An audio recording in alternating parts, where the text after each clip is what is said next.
an-nikah. Kita sudah bahas tentang makna nikah, baik secara lughatan, lughawi atau bahasa, kemudian secara syara'an atau terminologi ya, secara syariat. Lalu yang ketiga, kita sudah bahas juga kemarin, yaitu secara fikih ya, tentang makna pernikahan. Sudah lengkap kemarin tuh secara definisi. Sekarang kita akan bahas bab selanjutnya,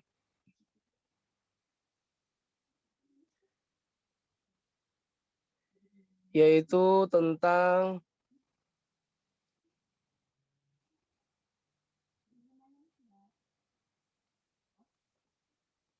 kok hilang ya? Subhanallah. Sebentar.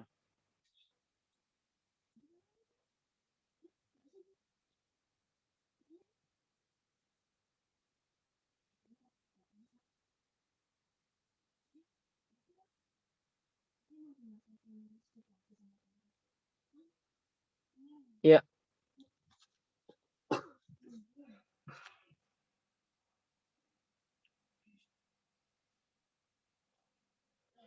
Baik. Ayo nak Soleha. Siap-siap. Airnya udah siap itu.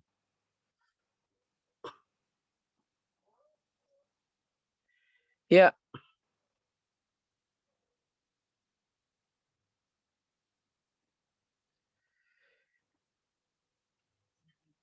Kemarin juga sudah kita bahas kenapa nikah disebut dengan mitsaqon ghaliza.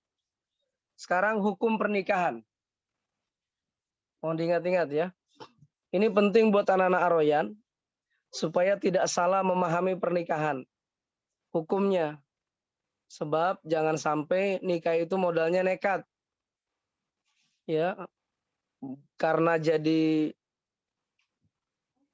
tamu di pernikahan anak Aroyan juga, lalu anak Aroyan yang masih dirosa kepengen nikah. Nah, itu ada hukumnya dalam Islam. Karena dulu kita pernah ada santri Aroyan, baru tahun pertama atau kedua di Aroyan dia mau nikah. Nah, ini luar biasa ini. Ya, dulu pernah ada santri Aroyan. Kayaknya satu daerah sama Ahyudi nih. Kebumen apa apa mana gitu. Ayudi mana Ayudi? Kebumen bukan ya? Banjarnegara, Tat. Banjarnegara ya. Tapi para mujtahid, para imam mazhab berbeda pendapat tentang hukum asal menikah. Catat ini kita bicara fikih munakahat ya. Tentu ada ikhtilaf di antara para ulama.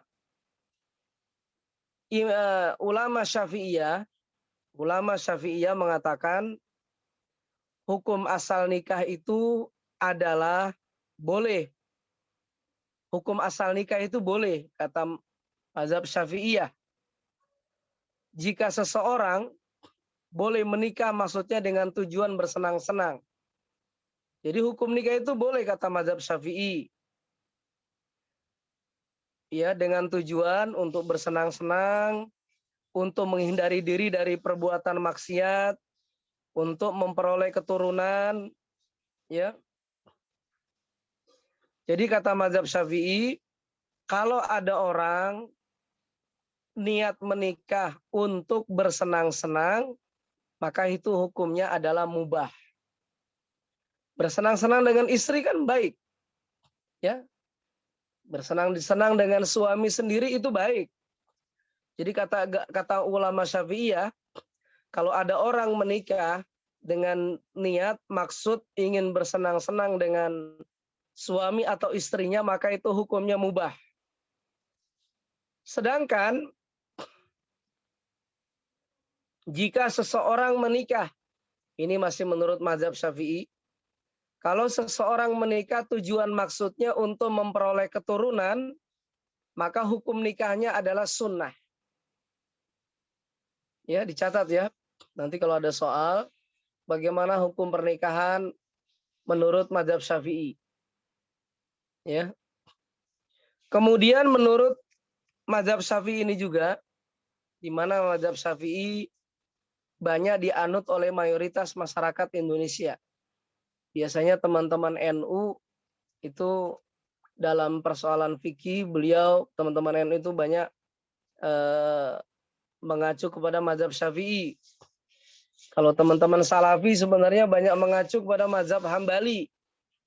Kalau teman-teman Jamaah Tabligh biasanya banyak mengacu kepada mazhab Hanafi atau Maliki itu teman-teman Jamaah Tabligh. Nah, Aroyan nih kira-kira mazhabnya apa ini Aroyan? Kita menghormati semua mazhab yang ada di Aroyan. Jadi kalau santri mazhabnya Syafi'i, subuhnya pakai kunut, kita bolehkan, kita persilahkan. Kalau ada santri misalnya mazhabnya Hambali, dia kunutan nggak dipakai ketika subuh, silahkan juga kita persilahkan. Ya, kita perbolehkan. Jadi Aroyan ini mazhabnya tentu saja Ahlus Sunnah wal Jamaah. Dan dalam Ahlus Sunnah wal Jamaah ada 4 mazhab yang diakui yang terbesar. Mazhab Syafi'i, mazhab Hambali, mazhab Hanafi, mazhab Maliki. Itu yang diakui ya di kalangan Ahlussunnah wal Jamaah. Ada juga sebenarnya dalam persoalan akidah yaitu mazhab Asy'ariyah ya. Ya ini teman-teman NU biasanya fikihnya fikih Syafi'iyah, akidahnya adalah akidah Asy'ariyah. Ya, tapi secara umum mazhab Aroyan tentu saja Ahlussunnah wal Jamaah. Ya diterima yang Syafi'i, diterima yang Hambali, diterima yang Hanafi, diterima yang Maliki. Tapi kalau yang Syiah tidak diterima di Aroyan. Syiah ya. Itu tadi pendapat mazhab Syafi'i. Sekarang mazhab Maliki, Hanafi, dan Hambali. Hanafi, Maliki, Hambali mengatakan hukum menikah itu sunnah. Ya, hukum menikah itu sunnah. Sedangkan ulama Zohiriyah, dulu ada lagi namanya mazhab Zohiri. Mazhab Zohiri ini mazhab yang dia memahami berdasarkan tekstual ayat. Zohir itu artinya tekstual lahiriah. Menurut mazhab Zohiriyah, hukum menikah itu wajib bagi orang muslim sekali seumur hidup. Tapi ini mazhab Zohiri ya. Mazhab Zohiri ini hampir tidak ada di Indonesia. Mazhab Zohiri mengatakan hukum nikah itu wajibnya sekali. Jadi kayak ibadah haji. Wah ini pasti banyak yang protes para laki-laki ini. Para laki-laki biasanya mazhabnya ya 1, 2, 3, atau 4 maksimal. Tapi kalau mazhab Zohiri itu sekali nikah dalam seumur hidup. Ini mazhab Zohiri. Kemudian berdasarkan nas Al-Quran dan hadis Rasulullah Sallallahu Alaihi Wasallam, Islam sangat menganjurkan agar kaum muslimin punya kemampuan untuk menikah. Oleh karena itu, hukum menikah dalam pendapat Ahlus Sunnah wal Jamaah bisa berbeda-beda. Nah, antum lihat tuh.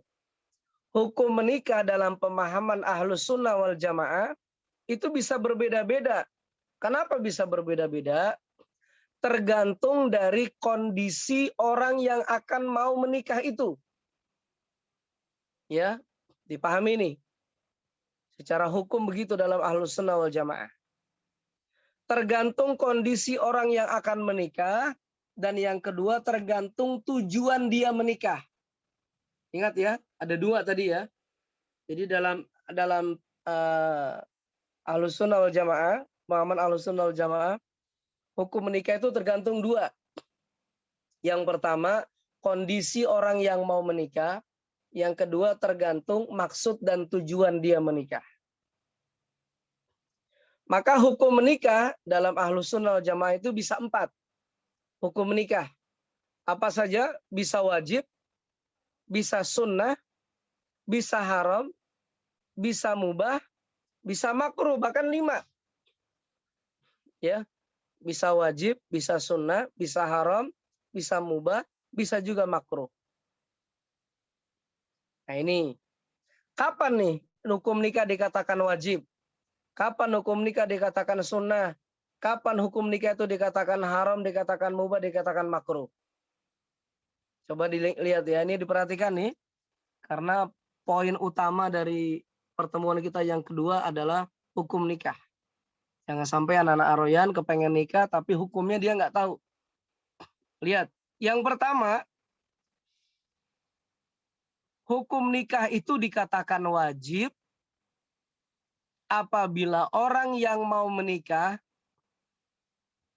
ya sudah memiliki kemampuan. Kemampuan di sini kalau laki-laki ya finansial, mampu menafkahi. Ya. Terus kalau bagi laki-laki maksudnya mampu di sini ya tentu saja dia sudah cukup punya mental menikah, mampu bertanggung jawab. Itu bagi laki-laki itu berarti kemampuannya itu. Bagi perempuan tentu saja dia sudah siap mampu menjadi seorang istri. Mentalnya sudah siap seorang wanita itu. Kalau sudah begini adanya, ya, kalau sudah punya kemampuan, kemudian juga tujuannya karena nafsunya sudah tinggi. Jadi nafsunya sudah begitu mendesak. Dia udah nggak mampu menahan nafsunya dan dia punya kemampuan untuk menikah. Perhatikan ya. Jadi secara personal dia sudah punya kemampuan. Tadi tuh mampu laki-laki, mampu perempuan maknanya apa tadi sudah saya jelaskan. Dan secara maksud dan tujuan adalah untuk menjaga syahwatnya yang tinggi ini supaya nggak jatuh dalam perzinahan. Maka kalau keadaan yang pertama ini, hukum nikah baginya adalah wajib. Ya, nanti kalau ada soal, bagaimanakah hukum nikah menurut keadaan antum masing-masing? Antum jawab nanti. Ya, misalnya keadaan Yudi, keadaan Umar, keadaan Nando. Nanti saya buat soal kayak begitu. Ya, gimana hukum nikah menurut keadaan antum masing-masing? Saya pengen tahu. Ya, kalau kemarin soal yang semester ganjil kemarin tentang fikih dakwah ya, saya bikin soal apakah Anda rindu dengan Aroyan? Nah, itu saya bikin gitu tuh. Ya. Kenapa saya buat begitu? Karena jangan-jangan corona ini keseringan online, kerinduan itu berkurang. Ya. Karena buktinya yang datang orangnya baru berapa tuh? 10 atau 12. Nggak tahu ya, mungkin yang tidak datang bukan karena tidak rindu ya, tapi karena ada sesuatu hal ya. Mungkin ada yang kurang sehat, Ahuluan juga kurang sehat. Semoga sekarang sudah sehat. Anando juga biasanya ke Aroyan, ya, tapi ke Aroyannya hanya beberapa hari ya. Monggo segera, yang ikhwan segera ke Aroyan, kita akan futsal insya Allah. Ya, bersama Rizky ini, ya. Apalagi ini sudah mulai Piala Eropa ya. Piala Eropa sudah mulai dan saya sudah dapat bocorannya. Yang juara Piala Eropa tahun ini adalah kesebelasan yang banyak menggolkan di saat final. Itu informasi yang saya dapatkan. Ya, kita lanjutkan yang kedua. Hukum nikah itu, ya, yang pertama tadi wajib.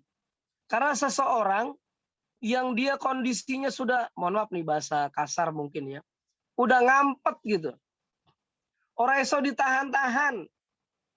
Dan dia punya kemampuan, maka jalan yang terbaik, ya tentu saja menikah. Kalau dia sudah ngampet, udah diubun-ubun, ngebet pengen nikah, dan dia juga punya kemampuan, tapi dia nggak segera menikah, itu bahaya itu. Nanti lihat sapi kulit putih dia naksir juga lagi. Bahaya nih. Ya. Nah itu. Hati-hati ini. Terus kemudian ada sebuah kaidah fikih. Ya. Kaidah fikih. Lil wasaili hukmul maqasidi qaidatal fiqhiyah. Lil wasaili hukmul maqasidi. Sarana itu hukumnya sama dengan hukum yang dituju. Ini kaidah usul fikih nih. Ya. lil wasaili hukmul maqasidi. Jadi hukum sarana itu sama hukumnya dengan hukum yang akan dituju. Jadi kalau hukumnya wajib, sarananya juga harus wajib. Kalau hukumnya sunnah, maka sarananya juga jadi sunnah. Nah, orang yang pertama tadi, dia kondisinya sudah darurat. Maka sarananya itu jadi wajib, yaitu sarana wajibnya apa? Menikah. Maka hukum menikah bagi orang seperti yang tadi itu, hukumnya adalah wajib. Kaidahnya lil wasaili hukmul maqasidi. Ya. Maka nikah itu jadi sarana bagi orang tersebut, dan sarana yang wajib sama halnya dengan hukum menikah baginya. Ya, yaitu wajib dalam rangka untuk menjaga diri dari perbuatan maksiat, apalagi dia sudah punya kemampuan. Yang laki-laki sudah menafkahi dan seterusnya. Kemudian ya, kalau bagaimana seandainya dia nggak menikah, ditunda-tunda, padahal dia sudah wajib secara hukum menikah, maka dikhawatirkan ya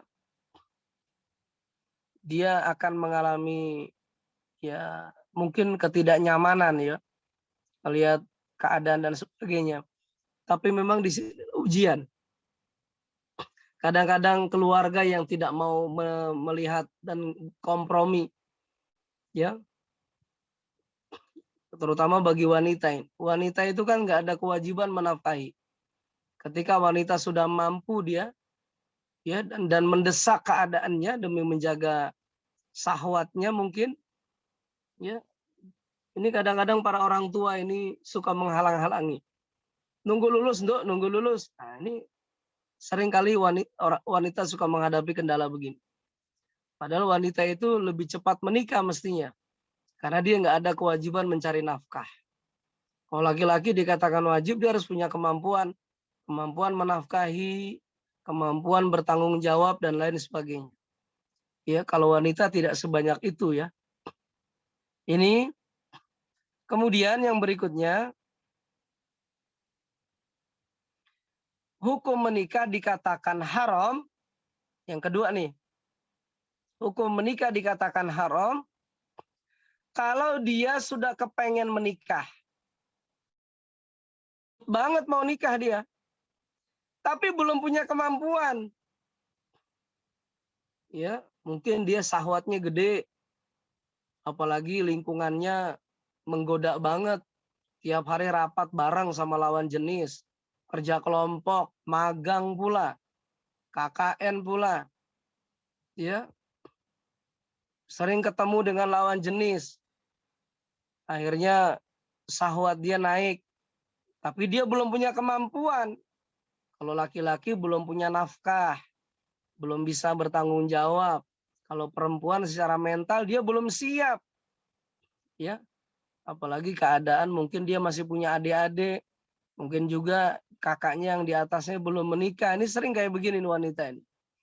Maka bagi orang yang dalam keadaan demikian, bagi laki-laki yang seperti itu, pengen nikah tapi belum punya kemampuan, belum punya tanggung jawab, belum punya mental tanggung jawab, ya, maka kalau menikah dengan kondisi seperti ini, belum punya kemampuan, dan itu dikhawatirkan bisa menelantarkan keluarga kalau dia menikah, maka hukum menikahnya adalah haram. Ya, apalagi kalau dia menikah dengan tujuan untuk menguasai harta si mertua. Misalnya dia nikah cari akhwat yang anak tunggal. Kemudian yang bapak ibunya tajir, udah tajir pakai melintir. Berarti kan kaya banget ini. Tajir melintir. Terus dicari lagi yang orang tuanya tajir melintir, anaknya anak tunggal, perempuannya, terus orang tuanya sakit-sakitan. Mungkin sakitnya udah tinggal nunggu hari. Ah, ini kayak gini dinikahi supaya dapat warisan. Ini haram kalau kayak begini. Ya, haram karena tujuan. Ya, tujuannya haram. Kalau yang tadi yang pertama haram ya karena memang keadaan. dia belum punya kemampuan, orang yang menikah tadi. Jadi ada haram disebabkan karena tujuan menikahnya nggak benar, bukan lillahi ta'ala, ingin menguasai harta si perempuan atau mertua, ya. Lalu haram bisa disebabkan karena yang bersangkutan yang mau menikah dia belum punya kemampuan. Itu yang kedua. Yang ketiga, hukum nikah dikatakan makruh kalau dia lemah syahwat. Mohon maaf ya, ini kita bicara fikih nikah ini. Di sini ada yang belum balik, udah balik semua ya. Halo, halo, videonya, halo yang Ikhwan. Ayudi. Ayo video. Iya, Hidayat Sidik. Iya. Baik. Ya. Jadi hukum nikah dikatakan makruh manakala seseorang ketika dia ingin menikah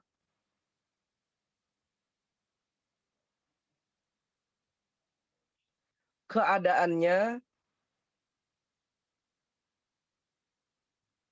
sebentar.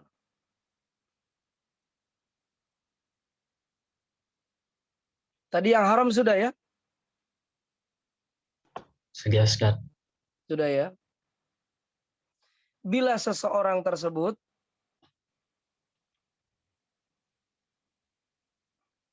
lemah syahwat. Antum paham ya lemah syahwat ya? Ahwat semua harus paham ya. Ini mohon maaf ini. Ini bagi laki-laki ini lemah syahwat ini sangat merugikan istrinya nih di kemudian hari. Dan mohon maaf antum harus tahu semua nih. Ini peringatan betul ya. Jangan melakukan onani. Haram itu. Ya, nggak boleh onani. Onani itu haram. Paham ya onani ya? Bahasa fikihnya itu namanya istimta. Kalau wanita disebutnya masturbasi. Itu haram itu. Kenapa haram? Ya karena memang tidak halal cara demikian. Yang kedua, kenapa haram? Karena onani masturbasi berdampak kepada menyebabkan lemah syahwat. Ya, itu menyebabkan impoten tuh. Ini mohon maaf ini saya ngomong apa adanya nih. Ya, supaya anak-anak aroyan betul-betul mampu menjaga dirinya. Makanya tundukkan pandangan. Jangan sampai memandang yang macam-macam belum nikah repot nanti. Ya, nanti lihat sapi dia taksir juga nanti sapi itu. Ya. Jadi hati-hati bagi orang yang lemah syahwat. Kemudian ini bagi laki-laki ya. Bagi laki-laki yang lemah syahwat, dia tidak mampu memberikan nafkah. Ya berarti dia belum punya penghasilan. Belum punya penghasilan, lemah syahwat pula dia. Ya. Maka kalau dia menikah, hukumnya adalah makruh. Lemah syahwat, belum punya penghasilan, hukum nikahnya makruh. Lalu bagaimana supaya nanti dia bisa menikah? Dia harus menunjukkan bahwa dia sebagai laki-laki yang jantan. Kalau dia lemah syahwat bagaimana? Ya terapi berobat. Ya, terapi berobat. Mohon maaf ya, dulu di zaman salafus saleh ada seorang laki-laki yang dikenal oleh masyarakat ketika itu sebagai laki-laki yang lemah syahwat. Lalu kemudian wanita-wanita yang tahu laki-laki ini lemah syahwat nggak mau nikah sama dia. Akhirnya ada satu wanita yang bersedia menikah dengan si laki-laki yang lemah syahwat. Ini pelajaran nih buat ahwat juga nih ya. Bayangkan si wanita ini mau menikah menerima laki-laki yang lemah syahwat. Kok mau dia nerima? Kata si perempuan ini, aku siap menikahi laki-laki itu meskipun dia lemah syahwat. Kenapa dia nerima? Kata dia, aku adalah laki-laki, aku adalah wanita yang sanggup menggairahkan aku akan jadikan dia laki-laki yang bergairah sebagai suamiku. Akan aku obati lemah syahwat dia. Begitu nikah dengan wanita ini, si laki-laki ini lemah syahwatnya sembuh. Makanya ya, yang bisa menyembuhkan lemah syahwat itu salah satunya apa? Istrinya. Nah, ini tugas wanita, ini tugas para istri itu nanti bagaimana menjadikan suaminya yang lemah syahwat. Lemah syahwat itu kan karena faktor stres. Ya, termasuk merokok, minum minuman keras, itu melemahkan syahwat itu. Dadah. Dadah sayang Abi. Assalamualaikum. Itu ya. Jadi minuman keras, merokok, apalagi itu? Narkoba ya, ekstasi, itu semua bisa melemahkan syahwat itu. Makanya di Aroyan tidak boleh dan tidak akan menerima santri yang merokok. Ketahuan merokok dikeluarkan, ketahuan pacaran dikeluarkan. Ya, hati-hati jangan sampai ya. Akhirnya si laki-laki yang lemah syahwat itu sembuh dia. Rupanya istrinya seorang wanita yang menggairahkan dan menjadikan seorang suaminya yang lemah syahwat tadi sembuh dia. Allahu Akbar. Biasanya laki-laki yang lemah syahwat ini dia jadi malu, minder. Ya. Faktornya banyak laki-laki lemah syahwat. Penyebab-penyebab, faktor penyebabnya banyak. Ya, bisa jadi mungkin karena dia merasa stres ya. Makanya ojo stres-stres. Laki-laki, perempuan kalau sudah menikah tuh nggak boleh stres. Ya, nah, nggak boleh. Monggo, saya kasih kesempatan di sini. Ya Ikhwan, silakan tampakkan wajah yang Ikhwan. Ya, semua yang Ikhwan ya. Ayudi, oke. Saya kasih kesempatan setengah menit. Senyum, ayo senyum. Biar jangan stres. Senyum ya Ikhwan. Iya, bagus.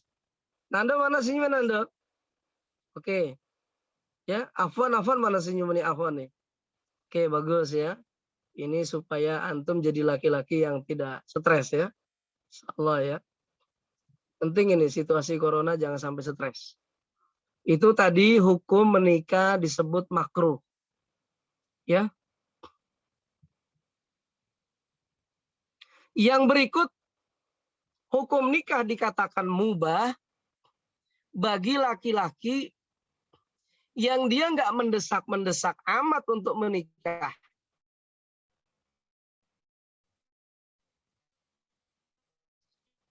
Karena nggak ada yang mewajibkan dia menikah.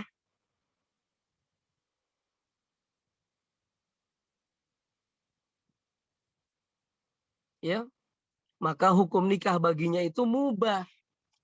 Itu mubah itu. Artinya nggak ada alasan yang mendesak. Misal, dia nggak ngebet-ngebet amat, terus dia juga nafsunya ya normal-normal aja, nafsu seksualnya nggak tinggi, maka kalau dia menikah ya hukumnya mubah.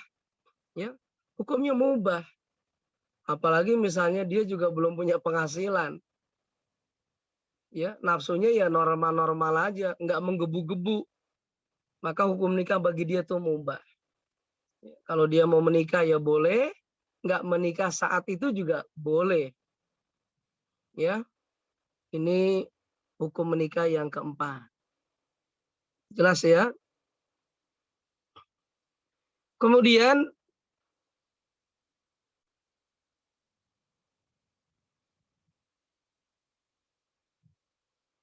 hukum menikah dikatakan sunnah ketika dia sudah punya kemampuan, tetapi dia nggak mendesak-mendesak amat, tapi dia udah mampu. Tentu yang seperti ini ya, kalau dia menikah ya sunnah itu. Sunnah menikah. Kalau kemarin kan ATB menikah ya, dia udah punya penghasilan tuh. Ya, ATB udah punya penghasilan. Sebenarnya hukum nikah bagi ATB kemarin itu sunnah. Tapi kalau dia menikah itu lebih afdol karena dapat pahala. Ya, kemarin nikah dengan ukhti solihah. Nah, kira-kira kalau bagi anak Aroyan nih yang sekarang nih, yang ikhwan ya, hukum nikah buat antum apa itu kira-kira? Ya antum pikirin deh dari sekarang. Nanti akan ada soal, ujian, ya, jelaskan hukum nikah keadaan antum saat ini dan jelaskan alasannya. Nah, itu penting tuh. Ya. Saya ingin anak-anak Aroyan itu memahami kondisi dirinya ya dalam konteks fikih munakahat supaya tidak terlalu nekat-nekat banget ya, nggak kebablasan, tapi juga jangan sampai nggak ada keinginan menikah, itu bahaya itu. Karena kata Nabi an-nikahu sunnati faman rogiba an sunnati falaysa minni. Nikah itu sunnahku, maka siapa yang benci dengan sunnahku dia bukan golonganku, kata Rasulullah Shallallahu alaihi wasallam. Oke, taib. Tadi sudah kita bahas tentang hukum nikah, yang berikutnya adalah hikmah pernikahan. Ya, hikmah pernikahan itu ya berdasarkan ayat-ayat Al-Quran dan hadis Rasulullah Sallallahu Alaihi Wasallam.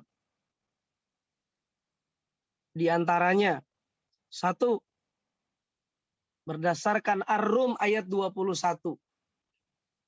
Min ayatihi an khalaqalakum min anfusikum azwajan litaskunu ilaiha wa ja'ala bainakum mawaddatan wa rahmah inna fi dzalika laayatil liqaumin yatafakkarun.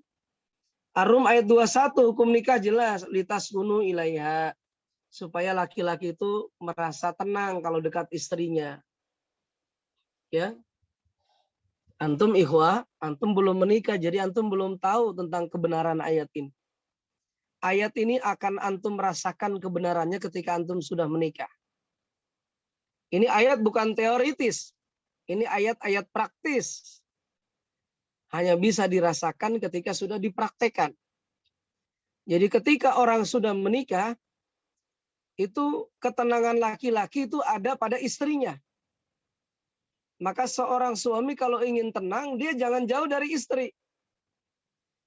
Itu begitu tuh ayatnya, litaskunu ilaiha. Dan seorang suami akan menemukan ketenangan kalau istrinya soleha. Sebaliknya seorang suami bisa jadi dia nggak menemukan ketenangan dalam rumah tangga karena istrinya galak. Istrinya galak, sangar, gahar. Ketika suami mau deketin, apa lo? Deket-deket lo. Gitu.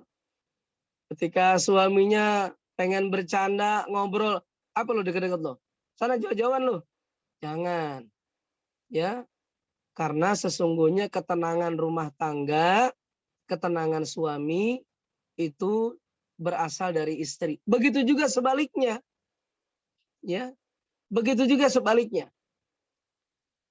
Ada contoh di tempat lain tapi ya. Contoh di tempat lain. Ayo Zidan, videonya mulai lagi nih. Dimatikan. Ori, Lia, Anissa, ya. Ada di tempat lain seorang istri dalam keadaan dia tidak harmonis kepada suaminya. Akhirnya ada laki-laki pihak ketiga, laki-laki ketiga. Ya. Mungkin disebutnya apa? Pebinor nih, pebinor, perebut bini orang. Jadi ada pelakor, perebut laki orang, ada pebinor, perebut bini orang. Nah, ada laki-laki yang ketiga ini masuk ke rumah tangga orang ini. Akhirnya dia menggoda si istri ini, menggoda si perempuan ini yang sudah berumah tangga, sudah punya suami. Akhirnya terjadi itu. Hubungan terlarang. Masya Allah. Jadi kalau rumah tangga nggak ada ketenangan, dia akan mencari dari yang lain. Naudzubillah. Ya, makanya nanti antum kalau sudah menikah, antum harus mampu baik suami maupun istri untuk bisa menjadi penenang ya, menenangkan bagi pasangan antum nantinya insya Allah. Ya. Kemudian yang berikut hukum hikmah menikah ya. Tadi itu sakinah, mawaddah, warahmah. Mawaddah itu berarti ya cinta. Rahmah itu berarti kasih sayang. Ada lagi ulama menafsirkan yang dimaksud dengan mawaddah yaitu hubungan suami istri. Jadi hubungan suami istri itu kalau dilakukan dengan baik itu akan menumbuhkan rasa cinta. Makanya persoalan rumah tangga, perceraian, itu salah satu pemicunya, hubungan suami istrinya itu nafkah batinnya tuh nggak beres. Itu bisa terjadi, ikhwan. Antum sekarang belum tahu tentang hakikat ini semua. Karena antum belum menikah. Makanya ini bekal teori. Nanti ketika antum sudah menikah, antum akan tahu kebenaran ayat-ayat Allah, hadis-hadis Rasulullah dalam persoalan fikih munakahat. Ya. Sebab yang kedua, hikmah menikah untuk memperoleh keturunan. Tapi ingat, ya, memperoleh keturunan dalam pernikahan itu bukan tujuan utama. Ingat, karena ada rumah tangga Rasulullah Shallallahu Alaihi Wasallam di antara banyak istri Nabi itu yang memberikan keturunan cuma 2 istri Nabi. Yang pertama Khadijah radhiyallahu anha dan yang kedua adalah Maria Al-Qibtiyah. Cuma 2 istri Nabi yang memberikan keturunan. Yang lainnya tidak. Termasuk Ummahatul Mukminin Aisyah radhiyallahu anha. Ya. Jadi ketika nanti, mohon maaf ya, kita nggak tahu perjalanan tiap orang. Ketika nanti ada suami istri, dia berumah tangga, kemudian belum diberikan karunia momongan, keturunan, maka jangan sampai cerai. Jangan cerai. Ya. Jangan terus memutus pernikahan, nggak boleh. Karena mungkin saja dia diperlukan kesabaran. Mungkin saja ada hikmah lain. Aisyah radhiyallahu anha sampai akhir hayat tidak memiliki keturunan. Rupanya Allah punya cara menjadikan Aisyah radhiyallahu anha sebagai ummahatul mukminin sekaligus seorang faqih, orang yang ilmunya lebih luas daripada seluruh alim di seluruh kota Madinah. Ya. Jadi ada hikmah di balik itu semua. Itulah sebabnya kita nggak boleh, seandainya suami istri siapapun belum memiliki keturunan, nggak boleh kemudian kita memutus pernikahan. Ya, karena itu bukan tujuan utama keturunan itu. Kalau dianggap itu tujuan utama, Rasulullah berarti gagal loh. Karena di antara banyak istri Nabi 9 atau 11, hanya 2 yang memberikan keturunan. Tapi bukan itu tujuan utama pernikahan. Tujuan utama pernikahan sakinah, mawaddah, warahmah. Tujuan utama pernikahan mengantarkan bersama-sama ke surganya Allah Subhanahu wa taala. Tujuan pernikahan menjadikan rumah tangganya dipenuhi oleh nilai-nilai ketaatan, keimanan, ketakwaan kepada Allah Subhanahu wa taala. Adapun keturunan itu sifatnya adalah rezeki. Itu bukan tujuan, itu rezeki. Itu rezeki. Maka sebagaimana halnya rezeki, ada yang dikasih, ada yang tidak. Ada yang dikasihnya banyak, ada yang dikasihnya sedikit. Ya, antum harus pahami ini semua. Ya, sebagai bekal antum berumah tangga, ya, apapun yang terjadi dalam rumah tangga harus dihadapi dengan bijaksana, penuh kesabaran, ketabahan, ketakwaan kepada Allah Subhanahu wa taala. Ya. Tapi memang kata ulama yang dimaksud dengan warahmah, kasih sayang, itu adalah anak. Ada ulama yang menafsirkan warahmah, kasih sayang, itu adalah anak. Apa maksudnya? Anak itu bisa mendatangkan rasa cinta orang tuanya. Bisa melanggengkan hubungan suami istri. Harapannya kalau dia punya anak, ya, suami istri itu makin kuat ikatan pernikahannya. Makanya itulah sebabnya kalau misalnya menikah, ya sudah halal, ya ndang punya anak, ojo ditunda-tunda, ojo KB. Ya, kalau KB yang dimaksud adalah keluarga berencana, baik. Direncanakan 2 tahun, 2 tahun, 2 tahun. Jangan kurang dari 2 tahun punya anak lagi, punya anak lagi. Kasihan nanti istrinya capek, ya. Suaminya mah kagak capek, yang ngerawat istrinya, yang ngomong, yang apa segala macam. Maka ajaran Islam itu jaraknya 2 tahun dari satu anak ke anak berikutnya. Jadi kalau sudah menikah sah, ya segeralah ya ikhtiar berdoa supaya endang diberikan karunia keturunan. Ya, itu begitu dalam Islam. Jangan KB suntik, KB spiral, vasektomi, tubektomi, KB yang seperti itu membahayakan bagi wanita, akan mengganggu siklus haid, ya, bahkan mengurangi kenikmatan dalam hubungan suami istri. Udah banyak contohnya itu, KB spiral. Ya, ada ibu-ibu curhat KB spiral, haidnya nggak lancar. Bahkan akhirnya jadi istihadoh, jadi sakit ya. Pendarahan terus-menerus. Ya jelas, wong wayahe haid kok dihadang-hadang. Ya, wayahe punya anak, wong udah sah nikahnya, kok dihadang-hadang. Anu Pak Ustadz, nanti bagaimana biaya kalau anak banyak? Emang yang ngasih nafkah itu siapa? Allah yang ngasih rezeki.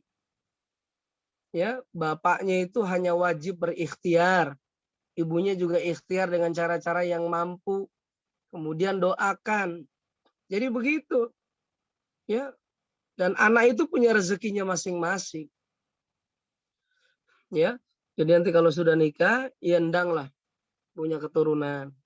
Supaya nanti juga ketika anak kita besar, kita masih kuat, masih sehat, masih muda. Jangan sampai udah tua banget. Nah, nanti jomplang ya, kita udah pensiun, anak kita butuh biaya banyak. Makanya dalam Islam itu nikah di saat usia muda itu baik. Maksudnya tuh di saat usia 25, ya, usia 27, 28, 29. Ya, tentu kalau bagi antum ya laki-laki ya ketika sudah bisa menafkahi, baik itu. Ya, kalau yang perempuan ya mungkin di saat dia mau lulus sebentar lagi atau dia sudah lulus langsung nikah, bagus itu. Setelah wisuda, ya, akad nikah. Itu kan sempurna banget itu. Atau akad nikah dulu, setelah itu nggak lama kemudian wisuda. Itu bagus itu. Bahagia betul itu. Ya, insya Allah itu. Tujuan pernikahan yang lain, tadi sebagaimana hadis Nabi ya.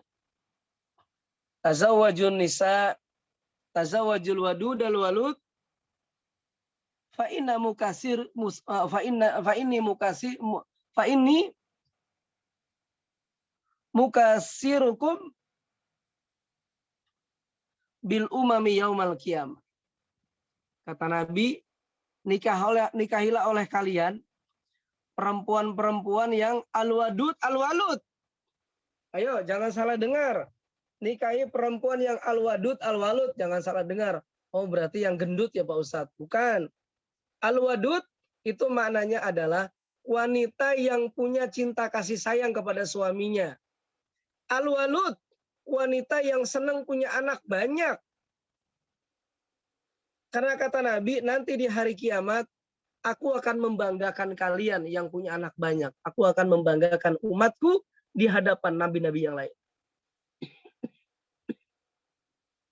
Ya. Jadi begitu. Dan wanita yang memiliki wadud, wanita yang memiliki cinta kasih sayang kepada suami, itu adalah wanita yang dia belum pernah pacaran. Dia belum pernah CLBK, apalagi backstreet. Iya. Makanya nih para akhwat ya, mohon maaf para akhwat semua. Di sini ada banyak nih akhwat nih. Ya, mohon maaf ya para santriwati, jangan pacaran. Ya, kalau mau pacaran nikah dulu. Ya, nikah dulu baru pacaran itu enak. Mau ngapa-ngapain aja udah halal. Mau pegang tangan boleh, pegang hidung boleh. Ya, cipika-cipiki boleh kalau udah suami istri mau gemes-gemes, tarik hidung, tarik gigi, ya, tarik jidat, pokoknya udah sah deh itu. Kalau udah suami istri, ya, mau cipika-cipiki, mau cium yang lain boleh itu. Kalau udah menikah tuh sah. Bahkan sampai tekdung ya, sampai hamil, udah menikah suami istri, itu malah yang diharapkan bagus. Ya, tapi kalau belum menikah, jangan pacaran. Haram. Ya, karena pacaran mendekatkan kepada zina. Saya sudah banyak menangani, mohon maaf ini, saya sudah banyak menangani anak-anak UNS yang mengalami pergaulan bebas. Nggak perlu saya sebutkan lah, dari fakultas mana. Udah banyak saya menangani anak-anak UNS yang datang ke rumah, terus juga menangani orang lain yang datang ke rumah, pacaran sampai keguguran 3 kali, coba. Iya. Ya, dan itulah sebabnya kenapa Aroyan sangat strike. Nggak boleh anak Aroyan tuh pacaran, nggak boleh. Ketahuan boncengan dengan lawan jenis, keluarkan.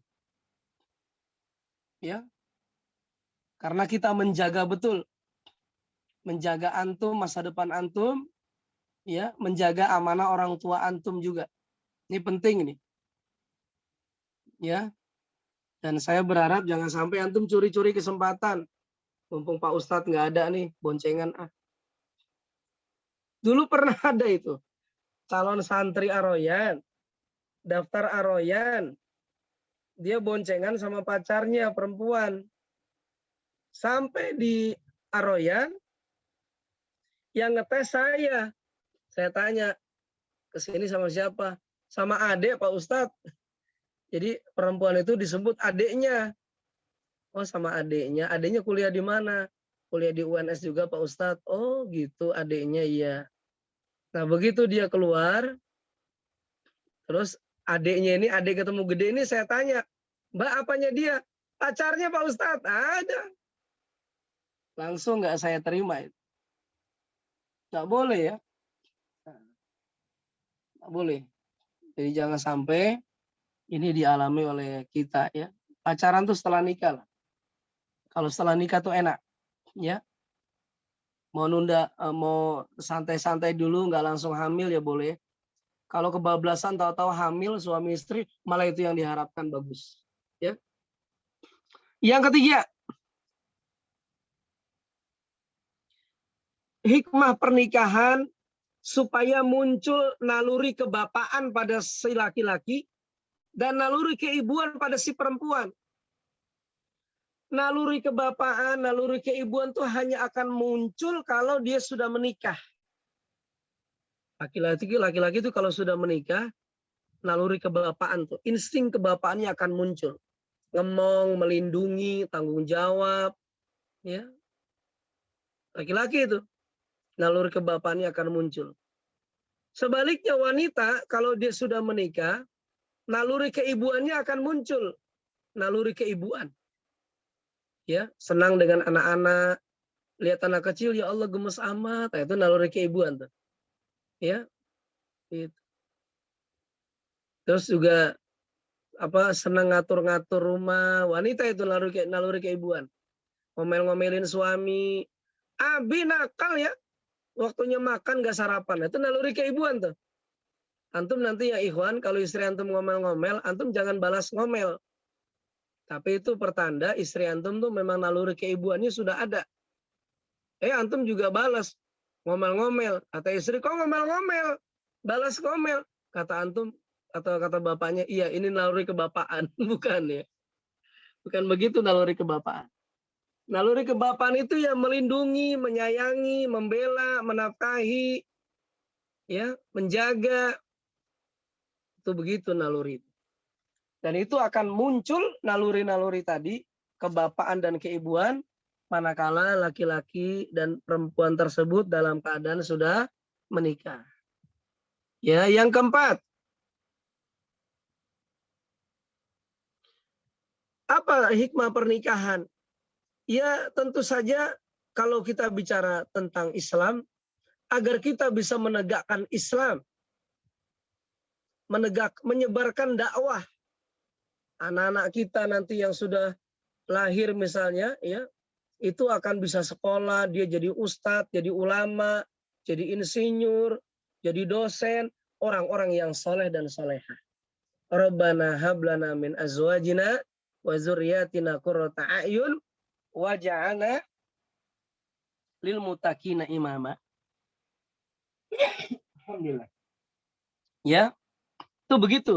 Ikhwafillah. Makanya menikah. Kalau di Palestina, itu para ummahat di Palestina, mereka berlomba-lomba memperbanyak anak itu. Ditanya, kenapa pengen banyak anak? Agar aku bisa persembahkan buat jihad fisabilillah. Anakku yang sudah besarnya laki-laki, aku perintahkan dia maju ke medan perang. Lawan Zionis. Itu luar biasa itu.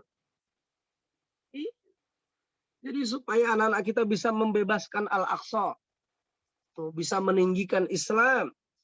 Bisa memajukan bangsa dan negara. Ya, bisa menjayakan NKRI. Luar biasa itu. Bisa membanggakan orang tua. Bisa meneruskan cita-cita keluarga besar. Ya, bisa bermanfaat buat umat. Itu luar biasa itu. Itu salah satu hikmah pernikahan. Akan bangga melihat anaknya itu sukses. Melihat anaknya berprestasi. Melihat anaknya itu bisa bermanfaat buat siapapun. Allahu Akbar. Ya, nanti antum akan merasakan kalau antum sudah menikah, sudah berumah tangga, antum merasakan bagaimana perasaan ayah antum kepada antum ketika antum dulu masih bujang. Seperti itulah nanti antum akan rasakan. Ya, hikmah menikah yang lain yaitu untuk memperluas persaudaraan, hubungan kekerabatan. Makanya disunahkan nikah itu cari yang jauh. Dari kota A, misalnya Klaten, ketemu Wonogiri, kan jauh. Jangan podo-podo RT, satu RT, dapat jodoh satu RT, pego. Ada persaudaraannya nggak jauh itu. Ya. Jadi sunnahnya dalam Islam, carilah jodoh kita itu yang jauh untuk memperluas persaudaraan. Ya. Istri saya itu waktu pelatihan di Jakarta, ya, tidak ada teman-teman istri yang mau ke Jakarta karena nggak punya keluarga, nggak punya saudara. Istri saya ngambil pelatihan di Jakarta, nilai pelatihannya 30 juta. Kata teman-teman istri saya, kenapa mau? Lah, kan memang rumah suami saya orang Jakarta, selesai. Yang jemput kakak saya, yang jemput adik saya, yang ngantar bapak ibu saya. Jadi nggak sendirian. Itulah hikmahnya itu. Ya. Tapi kalau misalnya dapat tetangga sendiri, saya nggak tahu bagaimana rasanya. Karena saya sendiri belum pernah. Dan dari dulu memang keluarga besar saya kalau nyari jodoh itu jauh-jauh. Ada om saya jodohnya orang Kalimantan. Om saya itu. Ada lagi kakak-kakak saya tuh jodohnya orang beda provinsi. Adik saya juga begitu, beda provinsi. Ada lagi adik saya dapat dari Sumatera Utara. Ya, memang begitu supaya kekeluargaan besar kita ini lebih luas. Nanti kalau pas Lebaran, wah itu enak sekali tuh. Mudik kemana, mudik kemana. Tapi kalau Pek Tonggo, ya kita tinggal di RT 1, dapat istri, suami di RT 2. Alah, mudiknya antar RT. Ya, kurang asik gitu. Meskipun ada sisi asiknya juga, nggak keluar ongkos mudik ya.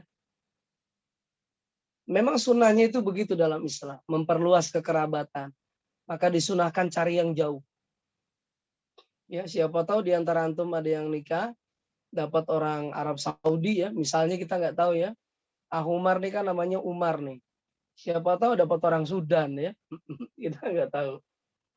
Ya, atau siapa di sini nih? Zidane mungkin dapat orang Amerika muslimah ya, siapa tahu ya. Bang Onim itu orang Indonesia dapat istri orang Palestina. Ya jodoh nggak ada yang tahu, rahasia Allah. Ya, tapi yang jelas mintalah kepada Allah supaya diberikan jodoh yang soleh dan soleha. Mau dekat, mau jauh, yang penting soleh dan soleha. Saya kira ini yang bisa saya sampaikan ya. Monggo ada yang mau ditanyakan, minimal 1 atau 2 ya. Monggo. Dari Ahwat 1, Yuhan 1. Tafadhol, silakan teman-teman yang ingin bertanya. Untuk kelas pagi hari ini materinya tadi berkaitan dengan hukum nikah dan juga hikmah nikah gitu.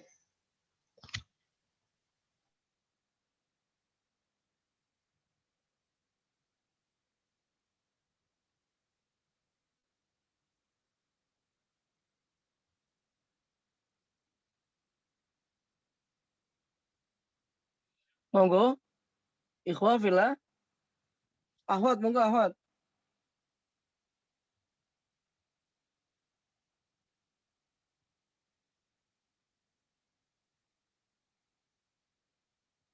Monggo.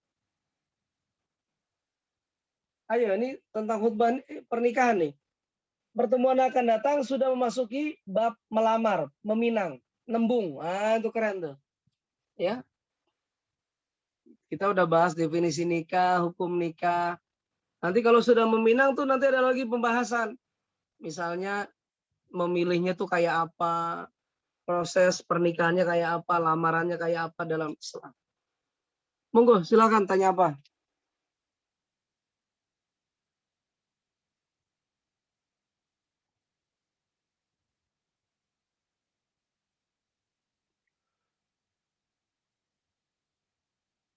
Ustadz, yaudah saya mau tanya Ustadz.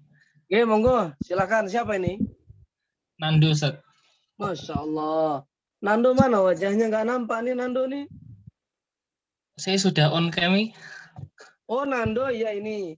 Oh Faras Majid, Masya Allah. Monggo. Ustadz, tentang hukum sih Ustadz, hukum menikah kan masalah hukum yang haram sama yang makruh itu loh Ustadz. Kalau nggak salah haram, saya kan menyimak yang haram itu seseorang itu ingin menikah tapi belum siap ya Ustadz. Betul ya Ustadz, yang haram. Kalau nggak salah. Terus di lain sisi itu yang makruh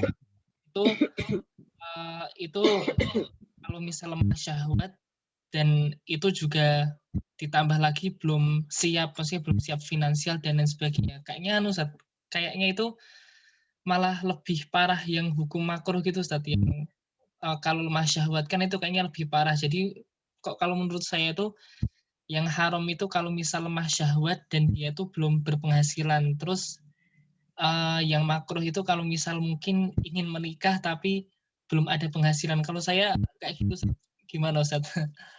Iya, jadi dikatakan haram itu ya dalam pernikahan itu. Tadi masih ingat ya, tergantung kepada apa tadi? 2 tadi. 1, keadaan orang yang menikah. 2, dilihat dari apa? Maksud dan tujuan. Ya, jadi hukumnya itu dilihat dari 2 pertimbangan tadi. Keadaan orang yang mau menikah, yang kedua maksud dan tujuan dia dalam menikah. Maka dikatakan haram ya kalau dia punya keinginan tapi nggak punya kemampuan dan nggak ada tanggung jawab, kemudian punya maksud ingin menelantarkan. Nah, itu haramnya di situ. Jadi ada haram disebabkan karena orangnya. Yang kedua, ada haram disebabkan karena maksud dan tujuannya. Yang tadi saya jelaskan haram itu disebabkan karena maksud dan tujuan. Itu ya Anando ya.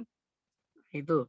Jadi kalau dia tujuannya menelantarkan istrinya, apalagi ingin merebut warisan istrinya karena dia anak tunggal, bapaknya sakit-sakitan lagi, itu haram itu. Itu haram karena maksud dan tujuan. Nah, sedangkan yang tadi, kenapa lemah syahwat, lalu belum bisa memberi nafkah, kemudian disebut dengan makruh, ya. Ini disebut dengan makruh karena dibenci. Makruh kan dibenci. Tapi kalau dia menikah, dia diperbolehkan. Kenapa diperbolehkan? Mungkin saja, ya, mungkin saja itu sebagai sarana dia untuk mengobati lemah syahwatnya. Ada seperti kisah tadi yang saya sampaikan di zaman salafus saleh. Ada laki-laki yang dia impoten, lemah syahwat. Nggak ada wanita yang mau. Lah kalau semua wanita kayak begini nggak mau, isi laki-laki itu kasihan. Maka ditawarkan, siapa di antara kalian yang mau menikah dengan laki-laki ini? Yang bisa menyembuhkan, membantu si laki-laki ini sembuh dari lemah syahwat. Rupanya ada perempuan itu. Ya, si perempuan ini mau menerima dan sembuh. Jadi makronya pada aspek apa? Pada aspek keadaan si laki-laki yang lemah syahwat, tapi dia pengen sembuh. Ya, antum nanti akan tahu di kemudian hari. Karena menyembuhkan lemah syahwat itu bukan dengan, mohon maaf ya, bukan dengan apa nasihat lisan dari dokter, bukan. Tapi lemah syahwat itu dengan terapi. Baik terapi dokter, ada makanannya, ada minumannya, ada obatnya. Terus kemudian juga ada ramuannya. Dan itu dikatakan lemah syahwat apa tidak kan perlu diuji coba. Ya, uji cobanya sama siapa? Ya istrinya. Nah, makanya dalam kondisi yang seperti ini, niat dia mungkin ingin menyembuhkan. Ya baik-baik saja. Tapi itu makruh. Gitu ya Anando ya. Jadi dilihat dari maksud dan tujuan dia ingin menyembuhkan lemah syahwat. Dan yang seperti ini saya sudah pernah menemui. Ada seorang laki-laki, dia cerita ke saya, Ustadz, saya kalau sama perempuan, saya nafsunya tinggal 20%. Antum bayangin coba. Laki-laki nafsu dengan perempuan cuma 20%. Lah, saya bilang antum berobat saja. Ayo saya antarin ke dokter, ya, ke rumah sakit, berobat itu. Tapi dia nggak mau, malu ah. Antum harus tahu, orang lemah syahwat, laki-laki ya, itu malu dia kalau dia cerita kepada orang lain. Tapi dia tersiksa dengan keadaan dan dia pengen sembuh. Maka yang terbaik itu harusnya dia menikah. Tapi tadi hukumnya makruh. Ya. Kalau sembuh lah, kalau enggak, kalau istrinya enggak sabar, nanti malah jadi masalah baru. Bukankah salah satu kenikmatan berumah tangga itu ya ketika kenikmatan berhubungan suami istri. Ya. Akhirnya laki-laki itu yang saya ketahui, dia sekarang sudah menikah dan anaknya 3 atau 2 ya. Jadi ternyata yang bisa menyembuhkan dia itu ya ketika dia menikah itu tadi. Dia menikah, dia terus terang dengan istrinya. Lalu istrinya telaten ya. Yang membersamai suaminya dalam melewati masa-masa ujian ini. Lalu kemudian uji coba hubungan suami istri, anaknya 2. Gitu ya. Jadi Anando, maksudnya makruh itu. Kenapa enggak haram ya? Karena tujuan dia baik. Meskipun dia keadaannya secara pribadi belum ideal. Karena memang salah satu tujuan. Antum tahu gugun gondrong nggak? Ikhwah semua, tahu gugun gondrong nggak? Tahu ya? Gugun gondrong ya? Gugun gondrong itu artis Jakarta, supporter Persija. Dia Jackmania. Bukan Laskar Wong Kito ya, Ahumar ya. Dan bukan juga bonek mania ya, bukan bobotoh juga, bukan juga pasopati ya, Solo Raya. Dia Jackmania, dia kena penyakit tumor otak. Gugun gondrong nih, dioperasi di bagian tempurung kepala, otaknya itu diambil sebagian. Kehilangan memori 40%. Kayak orang bego, kayak orang bodoh.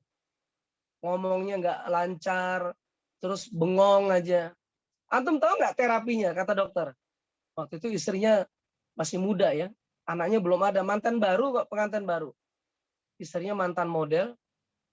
Dan kata dokter, istrinya yang bilang ketika diwawancara, ya saya disuruh memperbanyak hubungan suami istri karena kata dokter salah satu terapi menyembuhkan penyakit tumor otak suaminya habis operasi itu adalah dengan memperbanyak hubungan suami istri. Oh, lihat tuh. Jadi hubungan suami istri itu bisa jadi obat. Obat impoten, obat segala penyakit. Akhirnya Gugun Gondrong ya melakukan itu dengan istrinya, hubungan suami istri. Akhirnya istrinya hamil dan Gugun Gondrong sekarang lebih sehat. Tapi memang nggak bisa kembali 100%. Tapi lebih sehat. Yang saya sangat sedih adalah istrinya kemudian hari minta cerai. Ini pelajaran ya. Istrinya kenapa minta cerai? Karena istrinya tahu punya suami mungkin keadaannya tidak 100% utuh. Meskipun kita sangat menyayangkan ya. Harusnya dia tidak meminta cerai, tapi itu hak dia. Dan orang tua dari Gugun Gondrong atau mertua si perempuan mempersilahkan karena tahu diri ya suaminya dalam keadaan tidak ideal. Ya. Tapi subhanallah istrinya sudah melaksanakan atau mantan istrinya dulu sudah melaksanakan nasihat dokter, dia membantu suaminya berhubungan suami istri sampai suami itu sehat. Dan punya anak. Anaknya udah gede sekarang. Begitu Anando ya. Nah, ya. Nah, inilah. Ini subhanallah. Bagi Ahwat juga ada itu hikmahnya. Tahu hikmahnya? Wanita yang punya anak menyusui itu bagus untuk mencegah kanker payudara.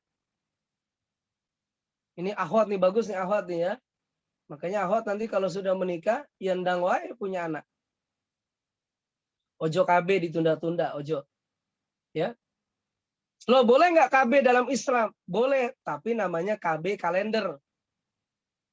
Apa KB kalender? Berhubungan suami istri di saat dalam keadaan bukan masa subur. Ya Ikhwan nggak perlu tahu deh, ini masalah perempuan ini. Ya, nanti antum akan tahu ketika sudah menikah. Makanya Ahwat, ya kalau ada kajian-kajian tentang fikih perempuan harus ikut supaya tahu tuh tentang reproduksi wanita, ya tentang menyusui, tentang penyakit-penyakit yang rawan pada wanita, diantaranya wanita itu rawan kena penyakit kanker, 30% wanita.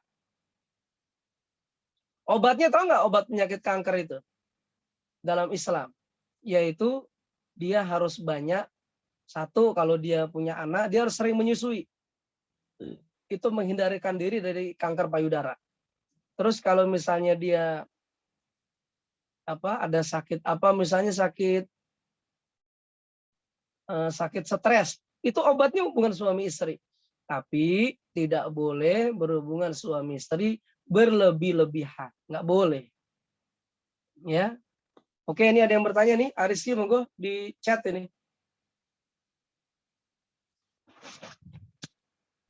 Ya Ustaz, saya cek. Ustaz izin bertanya. Ya. Kalau perempuan yang terkendala menikah karena melangkahi kakaknya atau karena harus merampungkan kuliah dan lain-lain, bagaimana cara meyakinkan dan memahamkan orang tua terkait itu, Ustaz? Syukran. Oke. Ini tadi saya katakan, di antara kendala wanita dalam menikah, faktor orang tua, faktor adat istiadat, faktor kultur budaya, terutama di Jawa. Kalau di Jakarta nggak gitu ya. Di Jawa Barat juga begitu, ada kadang-kadang. Ya, biasanya wanita begitu, orang tua nggak mengizinkan wanita nikah karena kakaknya urung nikah. Nah itu nggak boleh tuh kayak gitu tuh, menghalangi pernikahan hanya gara-gara kakaknya belum nikah. Jodoh itu takdir. Kalau takdirnya adiknya lebih dulu, ya adiknya duluan nggak apa-apa. Kalau kakaknya belum, ya nggak apa-apa juga, sabar. Nggak usah merasa kayak dibalap, disalib. Cuma memang masyarakat di Jawa itu memandangnya kayak seakan-akan mesake kakaknya urung laku, urung payu, kalah sama adiknya. Itu kan omongan orang aja sebenarnya. Maka akhwat fillah ya, akhwat kalau nanti jodohnya lebih dulu daripada kakaknya, sikap yang baik adalah yang pertama. Ya, ngomong baik-baik kepada kakaknya. Ngomong baik-baik kepada kakak. Kak, aku ini pengen menikah, Kak. Sementara kakak kan belum ada niat menikah. Gimana, Kak? Boleh nggak, Kak? Ngomong baik-baik secara Islam. Saya dulu nikahnya lebih dulu daripada kakak saya. Kakak saya laki-laki. Saya cerita masalah ini sampai jam 2 pagi. Antum ini kisah nyata ini. Saya alami. Saya nikah lebih dulu daripada kakak saya. Kakak saya laki-laki. Saya ceritakan, dalam Islam tuh nggak ada masalah kalau nikah duluan adik daripada kakak. Kakak saya nanya, gimana syariat Islam? Kan kamu yang ngerti agama, saya jelaskan. Ada keburukan nggak buat kehidupan? Nggak ada, saya bilang. Saya cerita banyak masalah ini sampai jam 2. Jadi yang pertama, ya kalau kita lebih dulu mau nikah daripada kakak kita, coba omong baik-baik kepada kakak. Berikutnya omong baik-baik kepada kedua orang tua kita. Ya. Terus berikutnya lagi, sikapnya yang wajar saja. Jangan terkesan kayak menang perlombaan. Kak, aku dong duluan, Kak. Iya, kakak belakangan. Kecian deh, kakak. Enggak boleh begitu. Itu jelas membahayakan. Bisa gagal nikah nanti kalau begitu. Ya. Justru kita harusnya berterima kasih, bangga kepada kakak yang mengizinkan kita nikah duluan. Ketika kakak yang mengatakan, oke deh, aku terima kamu nikah duluan. Ini demi kebaikan kamu juga deh. Kakak ikhlas deh. Nah, kita kalau sudah dapat izin gitu dari kakak, ya kita akan bilang, Kak, aku nggak akan pernah lupa sama kakak. Gitu. Kakak adalah kakakku yang terbaik. The best forever, Kak, pokoknya, Kak. Kakak mau minta hadiah apa, Kak? Gitu. Itu boleh tuh. Tapi itu sifatnya adat ya. Kita mau ngasih hadiah buat kakak itu sifatnya adat. Dalam Islam nggak ada, harus begitu, nggak ada. Tapi mungkin salah satu hikmahnya supaya menghibur hati kakaknya. Boleh-boleh saja. Ya, diniatkan untuk menghibur, untuk membalas jasa karena kakak sudah memberikan kasih sayang kepada adik. Boleh-boleh saja. Ya, misalnya kakaknya minta, tapi tentu kakak yang baik ya mintanya jangan memberatkan. Mintanya apa, Kak? Minta ini, Dek, mobil Innova ya, Dek, yang terbaru ya, Dek. Ya jangan. Ya, nggak, itu namanya menghalangi, membebani orang menikah. Dan orang tua juga nggak boleh menghalang-halangi juga. Gitu, akhwat ya. Ini sering dialami oleh para wanita di Jawa biasanya. Ya, ketika langkai kakaknya nikah. Ya. Terus bagaimana kalau merampungkan kuliah dulu? Ini juga sama, nunggu kakaknya selesai kuliah ya kesuwen. Sementara mungkin adiknya dalam kondisi dia sudah wajib menikah, atau sunnah menikah, atau mubah menikah. Ya monggo rembukan ya, semua dirembuk bareng-bareng. Ya, cara meyakinkannya gimana? Tadi ngomong baik-baik, kemudian kita harus buktikan bahwa kita ini tetap sayang ibu, bapak, sayang kakak. Dan kita pesan juga ke calon suami kita. Dan tentu saja kita pun juga harus memperlihatkan bahwa kita selama ini sebagai adik yang baik, adik yang sayang kakak, anak yang baik, sayang sama orang tua. Karena orang tua juga mesti mikir kakak kita juga. Mesak kendo, kakak murung nikah do, bapak ibu murate kondo, kalau ngasih izin kamu nikah do. Biasanya begitu orang tua.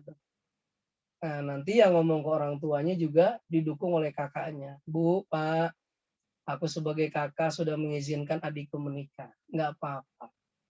Mungkin memang jodoh adikku lebih dulu. Gitu. Ya, ini banyak yang bisa dikompromikan, bisa. Dikondisikan tuh bisa. Begitu ya, saya kira ya. Nah, yang bisa disampaikan. Baik, cukup ya. Sudah 7:30, kita lebih setengah jam. Memang urusan nikah ini urusan yang sangat enak untuk dibicarakan ya. Dan jazakumullah khair semua.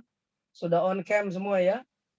Akhwat tadi on cam-nya cukup kelihatan wajahnya saya, wajahnya apa? Langit-langit kamarnya aja boleh. Cukup kelihatan kerudungnya aja boleh. Kalau akhwat saya bolehkan. ya, karena mungkin demi menjaga diri nggak apa-apa. Tapi yang ikhwan nggak boleh kelihatan rambutnya tok ya. Apalagi yang ikhwan kelihatan jilbabnya, nggak boleh ikhwan pakai jilbab, ya. Atau yang ikhwan kelihatan lemarinya tok nggak boleh. Ya, ini kok nggak ada uluan, kemana uluan? Uluan mana uluan? Nggak ada ya? Nggak hadir, Tat. Nggak hadir ya? Oh, Dafa hadir, masya Allah, barakallahu fiik. Faiz hadir, Alvin hadir di kantor nih. Adi hadir nih. Adi jangan lupa ya cari lapangan futsal ya. Insyaallah Ustaz. Monggo yang masih di rumah, pulang deh, balik deh. Balik ke Aroyan. Kita Idul Adha Lebaran di Aroyan, nanti nyate insya Allah. Ya. Yang akhwat juga suruh balik dia tuh ke Aroyan. Insya Allah tetap prokes ya. Nanti kita main futsal, kalau orangnya banyak kita 2 jam. Saya ikut insya Allah. Oke, saya kira begitu, Ariski. Jazakumullah khair semua ya. Mohon maaf jika ada hal yang kurang berkenan. Pertemuan akan datang kita bahas tentang bab meminang atau melamar. Ya. Demikian. Assalamualaikum warahmatullahi wabarakatuh. Waalaikumsalam warahmatullahi wabarakatuh. Syukran jazakumullah khair Ustadz Hakim atas materi kelas pada pagi hari ini. Insya Allah kita akan bertemu lagi di Rabu pekan yang akan datang. Kita tutup pertemuan pada pagi hari ini dengan membaca doa kafaratul. Subhanakallahumma bihamdika asyhadu an la ilaha illa anta astaghfiruka wa atubu ilaik. Barakallahu fikum. Ihdinas siratal mustaqim. Assalamualaikum warahmatullahi wabarakatuh. Selamat melanjutkan agenda selanjutnya. Iya.